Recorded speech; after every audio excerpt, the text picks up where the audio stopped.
Hey you, and welcome. My name is Mike, and it was on the 10th of September 2017 that a call went into Montgomery County Police.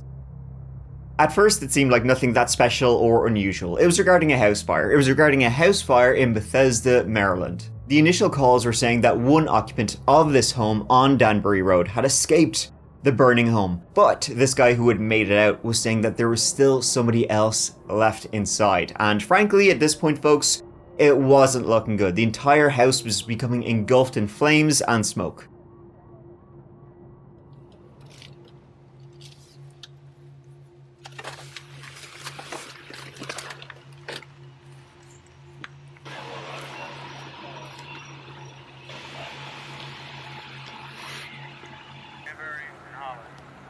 They knew that they would soon be looking for a body in the burnt out remains of this Maryland home.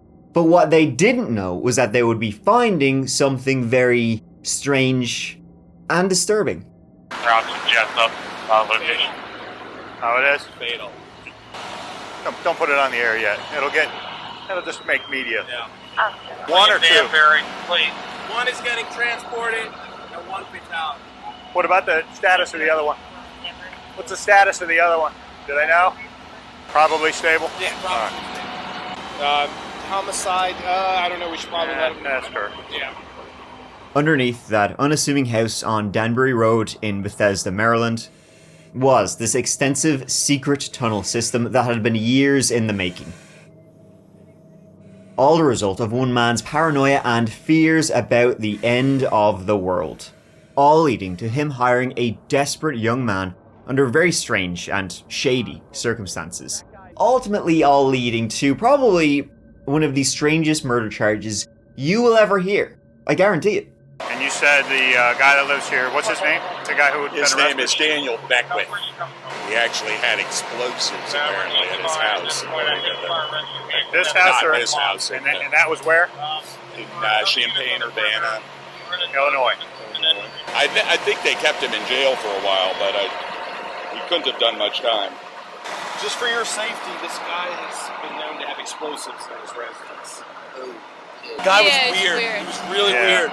Yeah. Not so- surprised. Hey, Daniel. So I suppose we should look at the whole whatchamacallit batshitedness that has taken us here. Now, let's go back and begin at the nuclear apocalypse. The beginning. Let's give it a go. Bethesda, Maryland, northeast of Washington, D.C. is a fairly sorta well-known place. Well known for wealth and affluence, but we are going to the home of the Beckwitts. That was at 5212 Danbury Road. A leafy neighborhood with all these little old houses in it. That one you're eyeballing right now, you bet your ass, that's where old Dan Beckwitt grew up. Daniel Beckwitt was born in 1991, only child to David and Linda Beckwitt, and growing up, he always had this fascination with technology, computers, electronics. Friggin' nerd. From a young age, it seemed like he was well beyond his peers when it came to, his ability to figure this kind of stuff out. Now his family, Linda and David, they were just a little eccentric. They were definitely hoarders, as you will see. But for Daniel, that was just more stuff to tinker around with growing up in 90s suburban Maryland. Daniel's father, David, he was a singer. He had performed in operas and musicals. Linda, his mom, she had at one stage worked as a government attorney, but she turned that around by saying, well, she was surrounded by scummy people, so she too decided to become a singer. I don't know if she was any good. Tragically now, Daddy David was diagnosed with Parkinson's when he was pretty young, just in the year 2000 when his son Daniel was only 9 years old, so Linda would become his primary caregiver. Not just to her husband though, we're gonna get into a lot of Daniel Beckwitt's life, but he was pretty smothered growing up as a kid. For example, if anybody even walked too close to their house, Linda would just barge out the door like a Rottweiler, would just start shouting at them till they scampered off. And if anybody somehow did manage to get too close to the Beckwitt home, all they would see was piles and piles of L shite, as they were the ultimate hoarders. You can imagine in this neighborhood on Danbury Road, in Bethesda, the Beckwitts would have sort of been known as kind of the local weirdos. This story will only make that reputation worse. Daniel was absolutely the apple of Linda's eye. She believed he was a genius, like an absolute genius, to the point where she homeschooled him. He also wasn't allowed to have friends, and anytime he did venture outside of the Beckwitt home, his parents were like 5 feet behind him at all times. So I guess with no outside allowed, it was illegal for Daniel. He found comfort and friendship and everything online, with technology, with the internet, which was just taken off.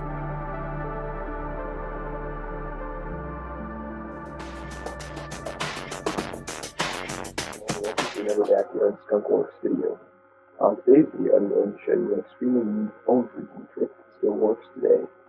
That trick is dialing your phone number using nothing but the hook switch. So the switch right here to centralize phone goes off the hook or not. This trick obviously only works on landlines because cell phones don't have a hook switch, they just have a button. He would learn how to hack computers, phones, jailbreak PlayStations, and would spend hours upon hours in his later teen years on message boards, and then on places like 4chan and Reddit. He would post on YouTube fairly regularly back then too, on the channel Backyard Skunkworks, doing all sorts of little experiments in his home. And you know, while speaking of all this technology, hacking, all things internet, did you know that your precise location can be tracked every time you log onto the internet? Every time you log onto the internet, somebody can find out where you are in the real world. If somebody wanted to find you, they could. Easy peasy. Your IP address is linked to your physical location, and it's logged every time you log on. This can be tracked by nefarious people, and it's easier than you think. Or, because your location is tracked every time you use the internet, what if you wanted to access content that's not available where you physically are? You'd need what's called a virtual private network, and you don't want to mess around with it. You don't want to get that off-brand crap. You want to go straight to the best. You want to get today's sponsor, NordVPN. NordVPN ensures that no one can trace your IP address. It does that by routing your IP address through some other location. Where? That's up to you. Look at this list, folks, as long as all hell. I didn't even know there was this many countries in the world. Sure, I thought half of these were types of foods. You can be in any of those countries you want.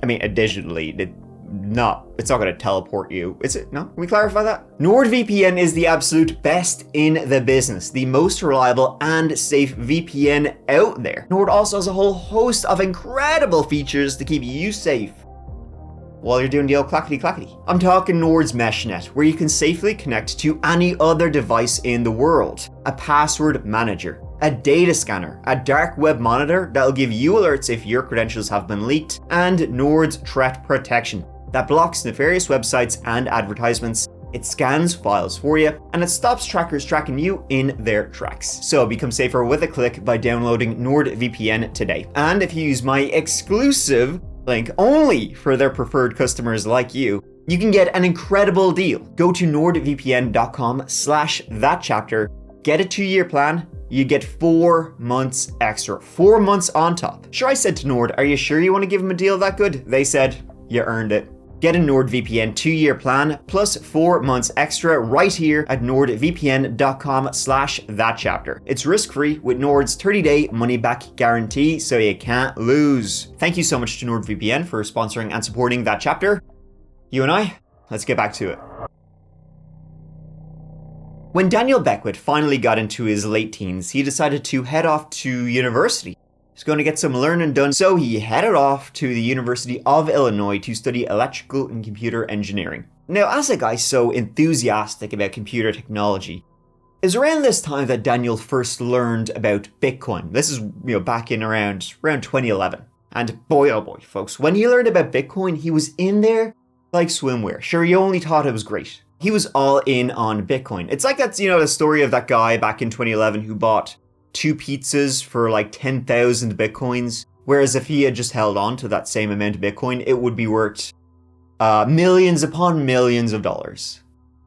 I'm sure the pizza tasted great though. Oops, it was Papa John's. Scratch that.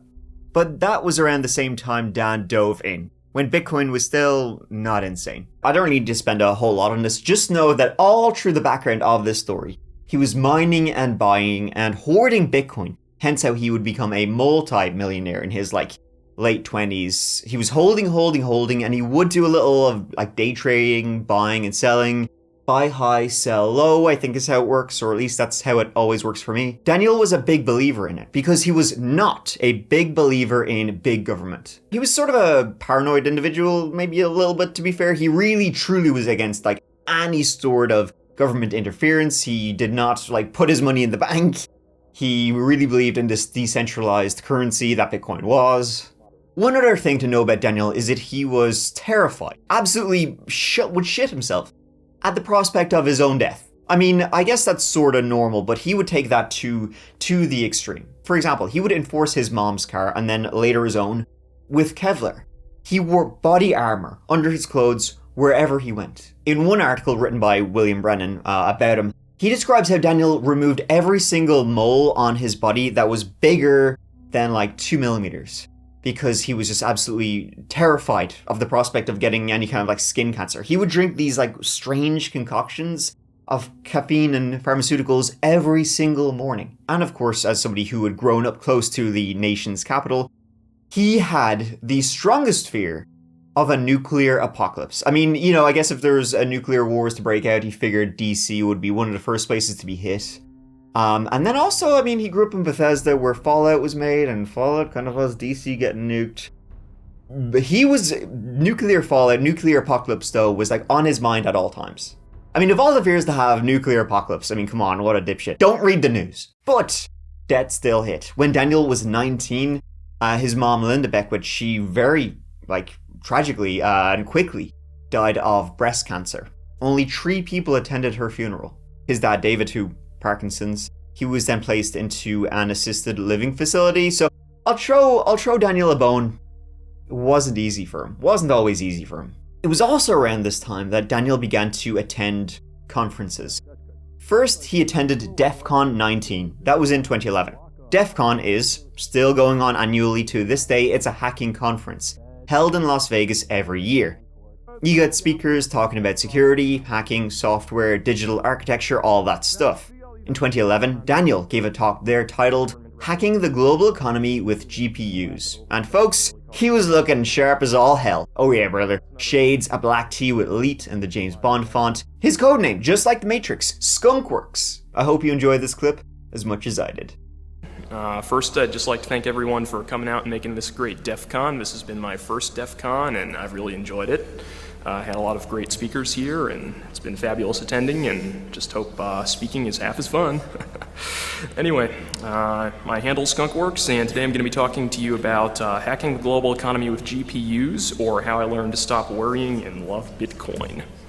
Then first we'll start off with the usual housekeeping. I'm not a Bitcoin developer, I only play one on television. I'm an undergrad in electrical engineering, kind of a phone freak and a hardware guy. This is my, as I said, first DEF CON, and I'm not affiliated with Lockheed Martin, just in case you're wondering from the handle. I'm going to try and cover as much as possible in this 20-minute turbo talk, kind of trying to aim this at all levels of Bitcoin to the best, or all levels of knowledge about Bitcoin to the best of my ability. Feel free to go ahead and contact me, anything about the talk or any further questions.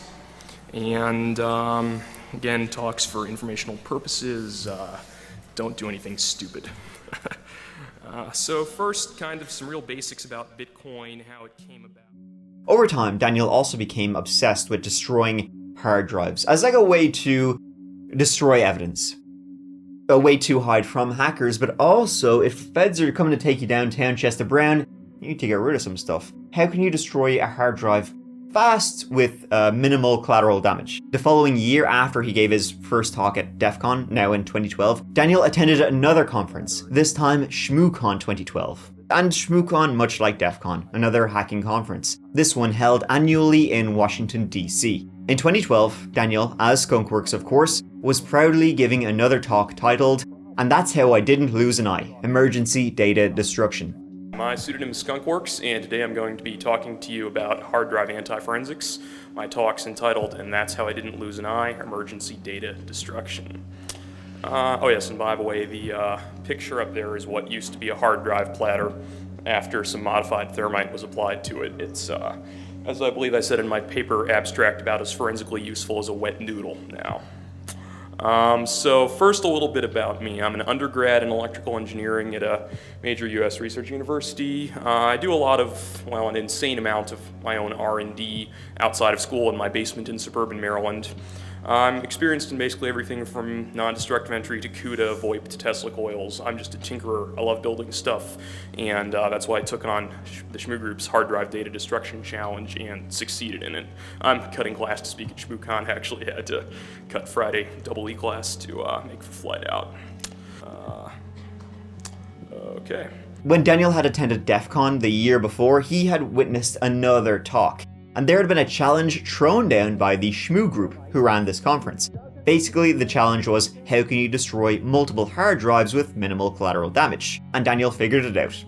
Well, look at you. Guys, you know the scene in the movie where like the cops are busting in, the hacker's like, oh no, and he's like trying to EMP his drives or something? Is that where the idea came from? Actually, the idea came from a presentation that the Shmoo Group put on at DEF CON. They came up with their own anti-forensics challenge for destroying a hard drive in 60 seconds. This had been something Daniel had been working on all year, trying 300 different compositions, with varying degrees of success before he landed on Termite, and a specialized extraction system. He was doing this all the while attending university, living in Urbana in Illinois. Even the police began investigating him at one point, suspicious of all those fires, and the Termite he was ordering to do all these tests to figure out the best way to destroy a hard drive.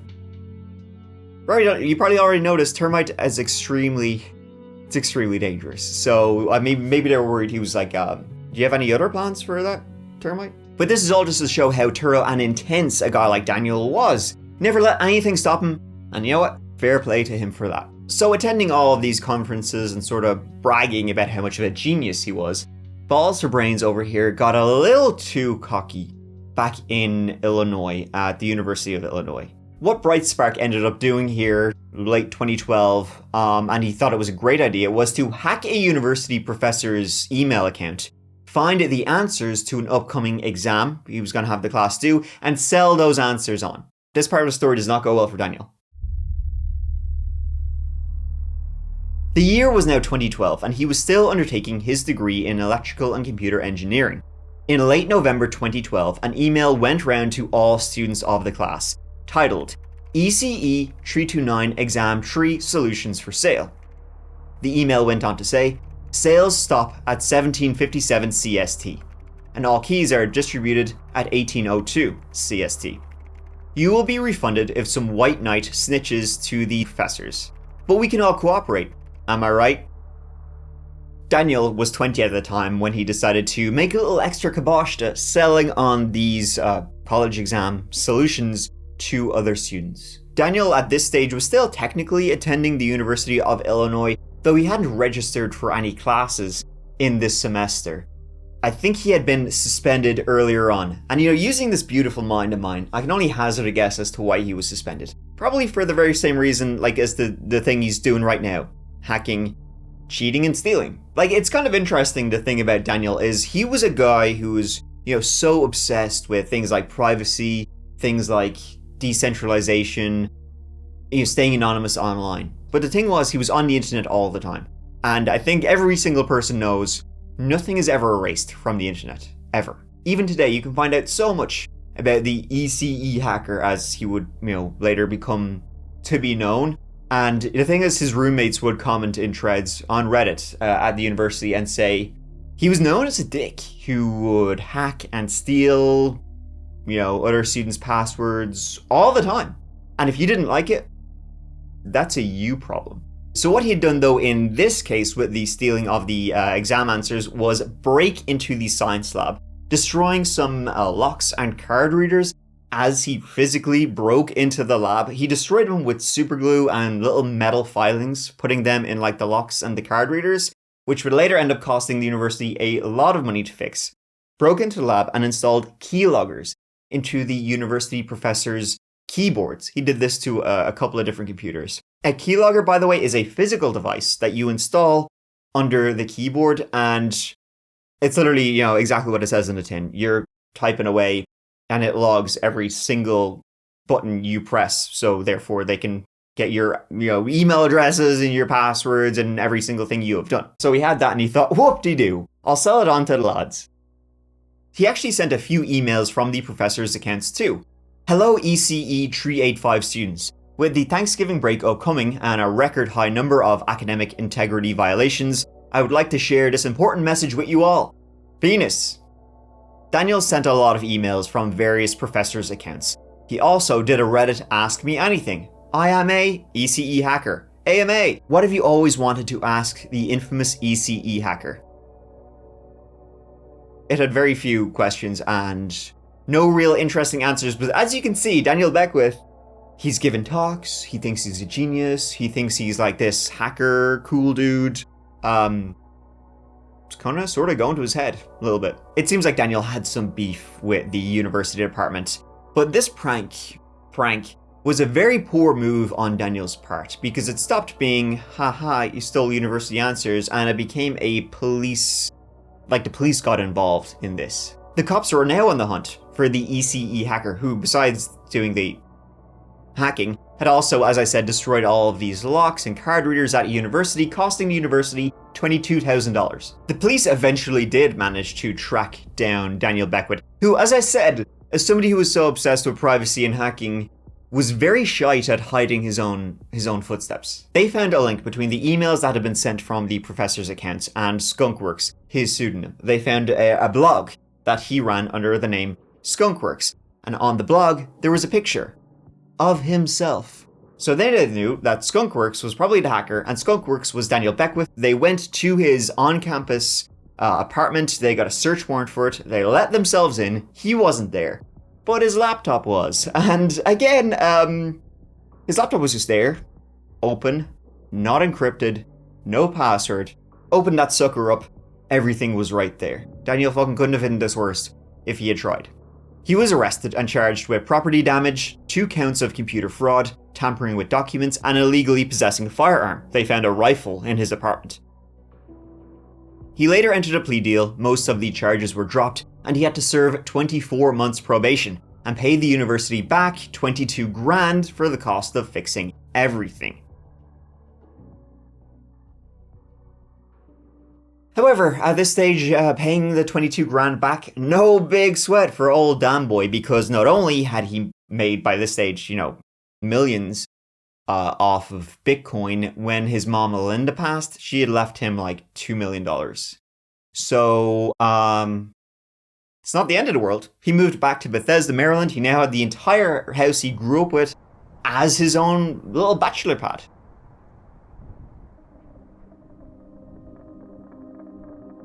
Around this time, 3 things happened. 1, he tried to create his own Wikipedia page because he just thought he was the dog's bollocks. And it was deleted for, and I quote, unremarkable persons with no real claim to notability. Extensive coverage in multiple reliable sources not found. Womp womp. 2, he had a new pseudonym, Skunkworks no more. He was now known as Tree Alarm Lamp Scooter, which was a reference to a novel called Interface. The novel Interface is very much up Daniel Beckwitt's alley. It was about this shadowy group trying to like control the president and take over the world, take over the economy, like Illuminati, that kind of stuff. And Tree was that he became obsessed, and I mean really, really obsessed, with what he believed was an upcoming, any day now folks, an upcoming nuclear war between the United States and North Korea. He created a new Reddit account under the name Tree Alarm Lamp Scooter, of course, and if you go onto it today, almost all of the comments are related to articles about news and technology.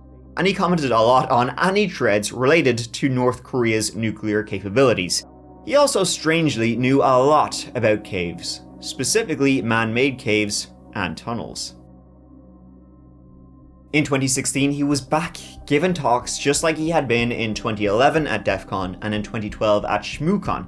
This time though, when Daniel would give talks, he wore it in his whole fire-resistant getup that he had used when he had been making the termite bombs to destroy hard drives.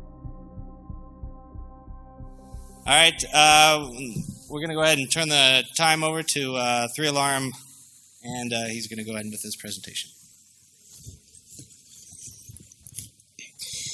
Okay, So why are you all intently staring at some weird dude in a fire proximity suit about to deliver a talk entitled, "This message will self-destruct in 10 seconds, avoiding bilateral nucleation"? Well, the short answer is the Shmoo works in mysterious ways. He talked a lot about thermite, thermate, heat, forensics, all sorts of chemicals. Anyways, I think we're about done on time now, so I'll turn it over to the EFF so that they can, let you know about the latest legislative creepings by our misguided government toward the Orwellian tyranny of a global panopticon powered by signals intelligence. All right, 3-alarm lamp scooter out.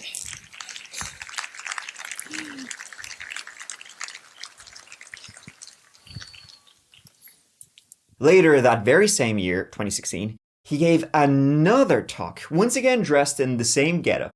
But this talk, the topic of conversation, it was a little bit different from his previous discussions about hacking, Bitcoin, thermite, and hard drives.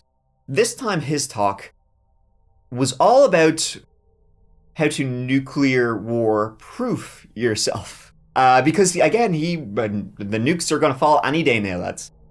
Audio's good? Okay, so I'm 3-alarm lamp scooter, and today I'm giving a talk on DIY nuke proofing. So show of hands real quick. Anyone here tried to come to this talk last year? Anyone? Anyone? Got a few, okay. Anyone spotted as a Fed in the Spot the Fed panel that replaced this talk last year? Okay, I guess no one's that brave. So anyways, got a little... This was all he was thinking about. He was full sure a nuclear conflict was coming. And remember, as someone who lived in Bethesda, Maryland, he would be getting glassed right quick. So I decided to look at, some different options for this, and, you can obviously go small like the trash can or whatever, or go ahead and actually, purpose-build a hardened facility, and that's where I looked at middle STD 188 125.1, high-altitude electromagnetic pulse protection. Oh, we got time? We're done. Okay, shoot. Okay. Thank you. Okay, thanks a lot. And so, he began digging. This had always been sort of a little project for Daniel, but it really began sucking diesel in 2015-2016. He would go down into the little basement of his home on Danbury Road, and in a corner, past all the hoarder shite, past the boxes and boxes of stuff that's been there for decades. Sometimes these boxes would lead up to the roof, like it would cover floor to ceiling in some places in the basement. It was like a maze in the basement to get to this little corner, 3 foot by 3 foot corner of the basement where he was just digging.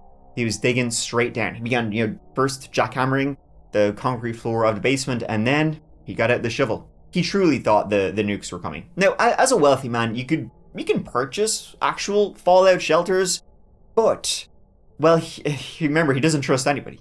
He does not trust a single person, and he doesn't want anybody to know that he's digging a nuclear shelter that's just for Dan. Nobody else allowed in here. So he's going to dig it by himself. And so, dig baby dig. Over time, he made slow but steady progress using just a shovel and a bucket. Down, down, down. He began to then reinforce the walls. Rooms started to emerge in the dirt beneath his home, stretching out and out. It continued. He installed drainage, air filtration, passages eventually formed.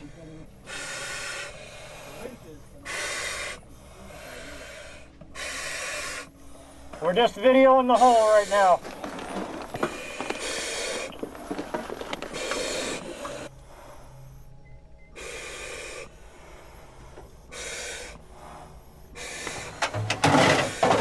And Daniel eventually was doing this for so long, he was thinking to himself, well, I need some help. First guy he actually got, he hired a guy named Douglas to come. He paid him, get in there, dig baby dig. He said, I got a project. I'll pay you to dig secret tunnels underneath my house. He would meet Douglas, blindfold him, and take Douglas into the basement of his home. Blindfolding Douglas, of course, because he did not want anybody to know where this secret bunker was. This went on for months. 6, actually, before Douglas said, you know what? I don't really want to do this anymore. And now that you're kind of... This is actually a little bit weird. I kind of just realized, after 6 months, I kind of realized, This is weird. Now, Daniel was always sort of weird and secretive about the tunnel, even to the people who helped him build it. Douglas, he didn't even know how actual big the tunnel was, how far it went back. It seemed like there was like secret passages down there that only Daniel was aware of, and things buried down there that only Daniel was aware of. Daniel would hint that there was gold bars buried down there in those tunnels. And even when you look at it like on video, it doesn't even look that much like a fallout shelter. It looks more like a mine or something.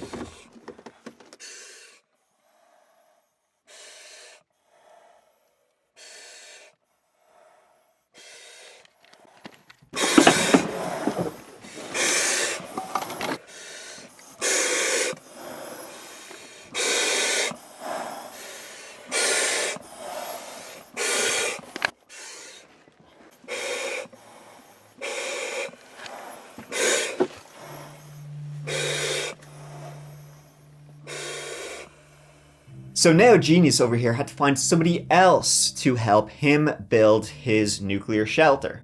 Enter Askia Kafra. Askia was 20 years of age, son of Trinidadian immigrants, and he came from a pretty middle-class background. Regular fella. His mom a teacher, his dad an architect. And Askia, he had big-ass dreams. Bigger than you could ever imagine. He wanted to be one of them Silicon Valley bros. Why? And he even had the idea of what his billion-dollar idea would be. It was an app. One of them. It was an app called Equity Shark. Basically, it would be a crowdfunding platform for small startups. Askia thought this, folks, he thought this was the bee's knees. He thought it was the dog's bollocks. But he needed money. He needed investment. So one night, Askia was on Blab, a video chat site. It's not around anymore. But as he was on there, he saw a talk given by Tree Alarm Lamp Scooter. He was there giving out advice on Bitcoin, the incoming nuclear apocalypse, pharmaceuticals, digging tunnels, the usual. And Askia and Tree Alarm got talking. Askia mentioned his app idea, to which Tree Alarm said he seemed interested in. Now Daniel had found his new helper. They met at a bar, Daniel wearing his bulletproof vest, of course, and Daniel, Askia, they chatted away for a bit. Daniel said he was pretty interested, and he offered $5,000 of an investment, which for a multi-Bitcoin millionaire does not seem like a hell of a lot. But for Daniel, I don't think he was really interested in the app. He was interested in hiring somebody. He made Askia an offer. He said, okay, I'll give you $5,000 to help with your app idea, and I will also be interested in giving you more investment capital. But if you come work for me, in addition to all of that, I will pay you $150 a day to dig. That's it. Askia said, sure, why not? Now Askia lived in Maryland as well, and he lived about 4 miles from where Daniel did on Danbury Road. But as Daniel, as I said, did not want anybody to know where his top secret nuclear fallout shelter was, he would go to Askia, pick him up in the middle of the night at around 2 a.m. He would get Askia into his car and they would drive across the border to Virginia, about 40 miles away. Then he would blindfold Askia, drive around for another hour, and then he would drive him back to Bethesda, keeping Askia blindfolded as they got out of the car, walked through the house, down to the basement, guiding him past all of the junk and crap and this whole maze that was down there into those tunnels underneath his home. He also even used a VPN on the Wi-Fi in house. So when Askia would pull out his phone to search where he was, it would say Virginia. He gave Askia a shovel and said, start digging. Now by this stage, after Daniel working on it for a couple of years, having Douglas, by this stage the bunker was actually getting pretty impressive. Dan's very safe nuclear bunker. It was pretty good. There was multiple passageways down there. There was drainage. He had electricity down there. He had, get to the electricity in a bit, but he had an Xbox, a bed, a fridge. There was even a shower down there so that he could keep working at all times. There was this way down from the basement that takes you there. There's one passageway, which is a supply room where he keeps all the shite. And then there's this other room where there's beds, fridge. This goes on for 200 feet. It goes 200 feet deep. He's got drainage and then a secondary exit out here, which Askia was never allowed to see, of course. So Askia would be down there with the shovel digging, put the dirt into a bucket and winch the bucket up through the passageway into the basement, where Daniel would collect the bucket and throw it out. Askia was never allowed into the basement. He was never allowed to see any sort of daylight at all. Ever. Like the basement, most of the windows in the basement were either barred up or just completely closed over. There was this secondary exit, but it was blocked off with like wood and lumber and that kind of thing. Askia would be down there like 24/7 for days and days at a time. He would pee and poo into the bucket, winch it up. Daniel would then take it up into the toilet. And Askia would be messaging Daniel via Google Chat about how the progress was going. Daniel didn't have a cell phone at all. And it could sometimes be very claustrophobic down there. Askia would be texting his girlfriend saying how uncomfortable he was doing. And it wasn't exactly the safest. So while they did have power down there, fridge, TV, that sort of thing, the power was all connected to these extension cords. And it was extension cords connected to extension cords, basically making this one long chain that would go up then to the basement. So there was like kind of wires all connected to these, it's not the safest way to connect power. I don't think. So even though Askia didn't like it down there, he had to wear these masks at all times, he felt it was extremely claustrophobic, he had his dream, and his dream needed some of this. The conditions Daniel had Askia down in were incredibly inhumane. He would pick Askia up and then keep him down there for days and weeks at a time. Askia down in the tunnels, eating, sleeping, showering down there. He was paying him $150 a day, which for what he was doing and the conditions he was in, pretty bad. It was cheap labor for Daniel, getting his tunnel built while he messed around on 4chan and Reddit. Askia, it seems, just didn't know any better and was beholden to Daniel as he really needed investment for his app, and so he would do whatever it took to make it a reality. I mean, frankly though, it looks like it sucks down there. There were only a few parts where you could actually stand. Most of it was done on hands and knees, trying to move past all this shite. As you can see, not too nice and doesn't really look like much of a fallout shelter. Honestly, if nukes did drop, I would take my chances. Outside. And speaking of nuclear fallout, Askia and Daniel were spending a lot of time together, and this began to sort of rub off on Askia. Even on his Facebook, he began posting more and more about North Korea and nuclear weapons.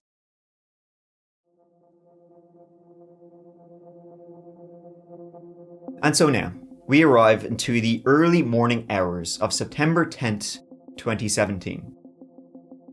It was around 2 a.m, right, and Askia was down there digging away. Daniel was upstairs. He was on Reddit. You can even go onto his Reddit right now and see him commenting and replying on his Reddit account into the early hours, and then he fell asleep. It was at around 2:30 a.m. Askia down in the tunnel, digging away. Suddenly, power went out. Askia messaged Daniel at 2:32 a.m. Holy shit, bro, there's no power down here. 5 minutes later, and smoke in the basement.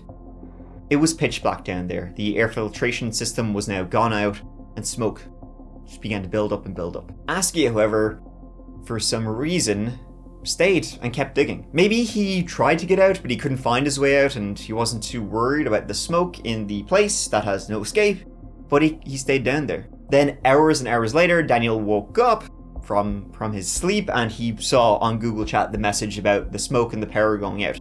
So Daniel then goes down, and basically his method for fixing the electrical problem, and remember this is somebody who was doing a degree in electrical engineering. His plan for fixing this was just move around some of the extension cords, plug them into different sockets, flip the circuit breaker, baby, you're good to go. Who knows how electricity works? Dig.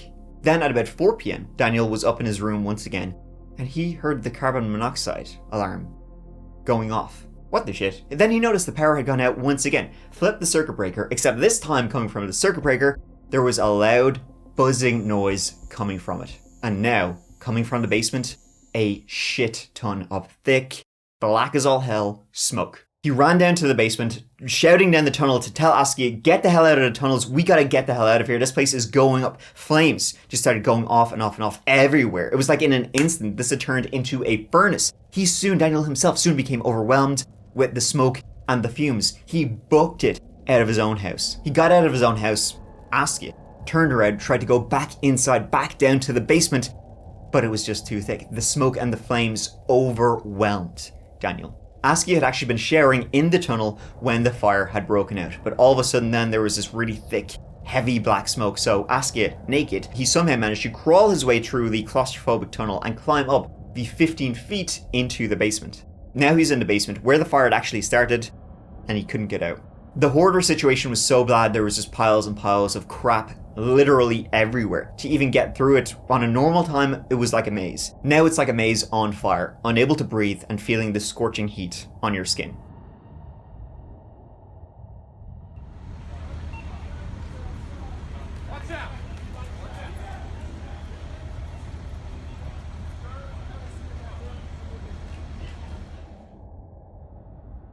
The fire department soon arrived and met Daniel outside, who was shouting for them to go in. And when they did make it inside the burning home and to the basement, they found Askia just 2 feet from the door. He was dead, and he had died minutes before they reached him. He had been moments from rescue and feet from safety, but it overwhelmed him. A horrific tragedy with a very bizarre twist. All right, Sean. One or two? Danbury, please. One is getting transported and one fatality. What about the status of the other one? What's the status of the other one? Do they know?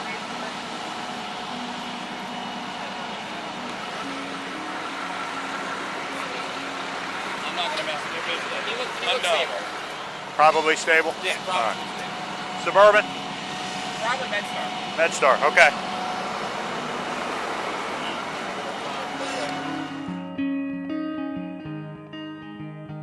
Neighbors say the fire is at the home of 26-year-old Daniel Beckwitt. Beckwitt gets out okay. That's horrendous. Fire trucks, investigators in hazmat suits, 24-hour around-the-clock police surveillance.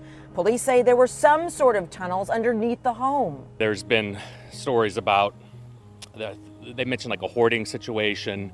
Could be anything from someone survivalist in an underground bunker. We learn more about Beckwitt. Cops say he's cooperating. 17 days later, police identify the victim, 21-year-old Askia Kafra of Silver Spring. His father says Kafra attended Montgomery College and was an entrepreneur. Daniel was taken to hospital, and at first when he was questioned by the police, and the police weren't really sure what to call this entire situation. At first he told them, oh, the basement and tunnel, that's a bachelor pad for Askia. I was letting him stay there.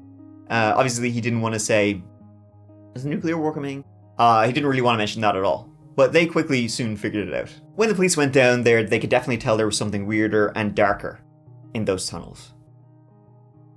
I don't know, to be honest with you, I don't know much about it. I was told. told. There was a house fire with an electrical breaker. Yeah. Electrical breaker trips. And it just caught a whole huge fire in the basement. And I couldn't get through to him. I was just yelling, Askia, there's a fire, we gotta get out. He said, yo, dude, there's like too much smoke. I couldn't get through to him. So I went outside, I was getting all ailment. And I went out. I managed to come back in again, and I couldn't find him at all at that point. Like, there was just flames up. So I just grabbed a couple gas canisters, like propane can, and went outside. And he was in the basement. Yep. When you got up, did you see him in there? I saw him earlier in the day, yeah. Yeah, I saw him earlier in the day. He was like, I don't know, maybe somewhere around the center of the basement, give or take. And he was on the computer? Yeah, he was on the computer. Did he say anything to you this morning? Nothing too notable. I mean, maybe it was like some back and forth about web development, something he'd seen in the news, but... Does he normally stay in the basement? Yeah, he was staying down there. Oh, he was sleeping down there? Yeah, he was sleeping down there. I was sleeping upstairs. So he basically just stays down in the basement, works on the computer, sleeps down in there. Mostly. Any reason that he stays at your house and works on the computer and not at his own house? I mean, a lot of the times he just wanted to get away from his parents, honestly. Like, they were so it's kind of like a bachelor pad at your house? Exactly. It's very much a bachelor pad, so no. How much smoke was there when you ran down the steps? I literally could not see into the upstairs part of the basement. I could only see this, like, huge black kind of smoke cloud pretty much coming off in the area where I suspect the fire started. It was just like black cloud pretty much. But I could still hear him. He said, yo, dude, it kills me. It really does. He was so close. I was like, you gotta make it out of here, man. And I just couldn't heard anything. So, When I called to find out how bad the house was, right, and they said that fire rescue was going through, like I said, methodically to try to see as they go through. You know what I mean? To look for anything. They were looking to see if there was anybody else in there, things like that, right? Yeah. And that's why you answered that. And, Yeah. But when they did, they found tunnels. So what is that for? I guess everyone's got more issues these days, right? So what are you digging tunnels for?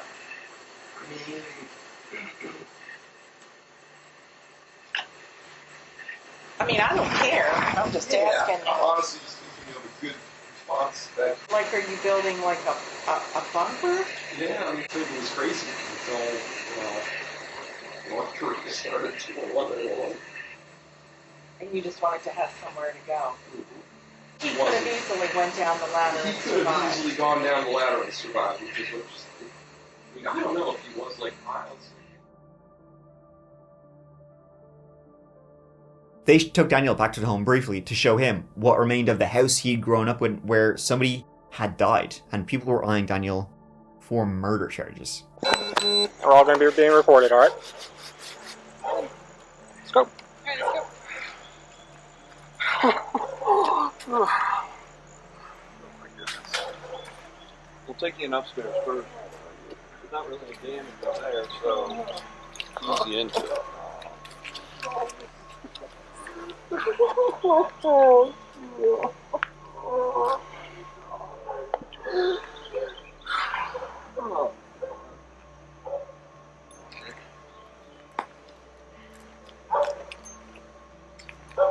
Let's do this.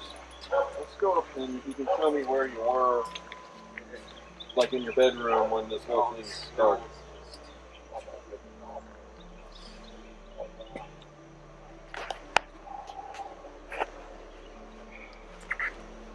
I just need a second. I need a second. This is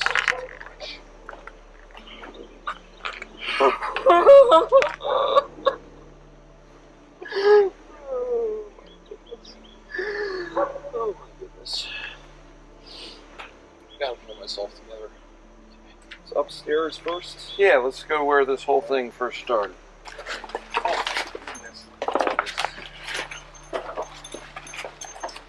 I don't even know where the laptop.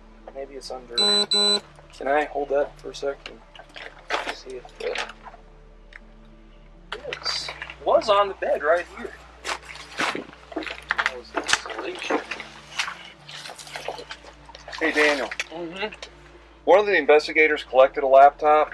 I don't know whether it's yours or Askia's or what. At one point there, he does the oh my god, this place is such a mess. You should have been here before the fire started. It was pristine. We'll go this way, because that room has a lot of bugs in it. And, oh dear, I don't like them. Yeah. Oh my goodness. Yeah, this is way messier than it was before. Even, yeah, I mean, it wasn't in good shape before, but you can walk through a lot. Daniel, I'm going to put a measuring cup full of money out on the front porch so we got it on the way out, okay? Okay. Oh my goodness. Oh my goodness, look at all this. Oh wow, that whole shelf's gone. But this video really did show you how bad the hoarding situation was in this house. You see the smoke coming up, and then you go downstairs. And at this point, I'm like, you Let's know, follow your path down there. Oh, the door's a little sticky now. Oh man,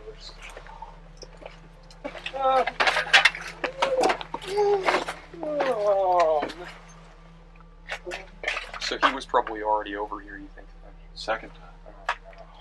This is the worst spot he could have gone to. Oh wow. Most likely. Oh wow. And with the smoke. Curious if any of my dad's paintings survived. There was a big box of them over here. He was a painter? I thought he was a singer. Oh, he painted too. There was definitely some bad electrical in here though. I've seen. Holy shit. At first, it seemed to have been a tragic accident. Investigating the home, they found money everywhere. Gold bars even. $10,000 in cash was found in the Beckwitt home. It seemed Daniel had a lot of secrets down there, but what they were, we don't know. I just handed him some glasses and he put them on. What do you mean glasses? They were just like blacked out glasses. Like sunglasses, or they completely cover your eyes? Completely covering. So he couldn't see anything? No. He was cool with it. I mean, I told him before he ever came, I was like, this is one of the conditions. What did you tell me what you said to him? him? I just said, I'm concerned about people knowing exactly where this is at. And as a result, if you want to come here, put this on for the duration of the drive and walking in. And he was always cool, so that if he did decide to ever turn on me or whatever, he'd be like, oh yeah, that's down in Lake Anna or wherever. And, I get it, have no because idea. if North Korea bombs us, Everyone's you don't want gonna be looking everybody for coming us. for your bunker. Exactly. Exactly. I understand. So that was the only reason behind it. So you would then drive back to your house, and he kept the glasses on. Mm-hmm. Okay. And then would you hold one to his arm? How would you get him in the house? I'd usually just have the key lanyard. I'd give him one end of the key lanyard, and he'd just take a few steps, and just leave him with that. And did you take him in through your front door? Only the basement door. Only the basement door. Mm-hmm. So was it unlocked, or you would unlock it? I would unlock it. Okay. Why was that? So he would hold on to your... Do you have your keys with you? No, they're still down in So Burke. how long is the lanyard? A foot maybe. Oh, maybe really? a little over a foot. Okay, so you tell him to hold on, Mm-hmm. and you would just kind of guide him down the Yeah, back. and then he'd pull the glasses off once he's inside. And I'm yelling like, Skia, How bad's fire. the smoke when you go down the Really steps? Is it in the finished area? I think some of it was starting to leak out, but just mostly in the unfinished area still at that point. There was like maybe a little trickling into the finished area. Okay, but so the unfinished area is just packed with smoke. Just Oh. seconds. I mean, it's literally just seconds packed with smoke. Okay, and what do you do? I'm yelling like, Kia, fire, gotta get out, whatever exactly. It was 8 months after the fire broke out that Daniel was charged with probably the most unusual charge I've ever heard of: involuntary manslaughter and second-degree depraved heart murder. Depraved heart murder is quite the title. What's that all about? Well, second-degree murder, as you know, is murder that's not premeditated. So second-degree depraved heart murder basically means you're putting somebody in such a dangerous position, and you know how dangerous, the position is, and then dying, it equates to murder. Basically, you knew how dangerous this was. You sent them in anyway. You killed them. Now, the News at 11 continues with new details on a strange case from Bethesda. Firefighters found a man dead in a network of tunnels under a house last fall. Investigators have now filed charges, and there were some straight-up weird details in the court documents we've just received. The tunnels were lined with what police call a haphazard daisy chain of extension cords and plug splitters. They say it could have caught fire at any second. Police say Beckwitt knew it was a problem, but did nothing to warn Kafra. His bond was set at $10,000. Had he, though? Had he known? Had he murdered Askia Kafra? I mean, well, as somebody who knew a lot about electrics, he probably should have done a better job of not allowing a fire to start and then killing this guy he had hired, who was just looking to make a few extra bob so he could launch his app. And then, I mean, the whole fact that smoke had started coming earlier on that same day, and he was hearing buzzing coming from the electrics, you kind of feel like he probably should have known better. Askia's family also filed suit against him. Wrongful death, and the tunnels became a big issue. No one knew how far they actually went, under whose homes. Neighbors' homes. Were other houses in danger of collapsing? It was a little bit wild. The trial of Daniel Beckwitt took place in 2019, and it lasted 7 days. The verdict ultimately coming down as guilty. That Daniel was responsible for the death of Askia Kafra. The judge saying it was basically like an employer providing unsafe working conditions. So unsafe, it amounted to murder. Daniel was sentenced to 9 years in prison. I suppose prison is sort of like a nuclear fallout shelter, but not a good one.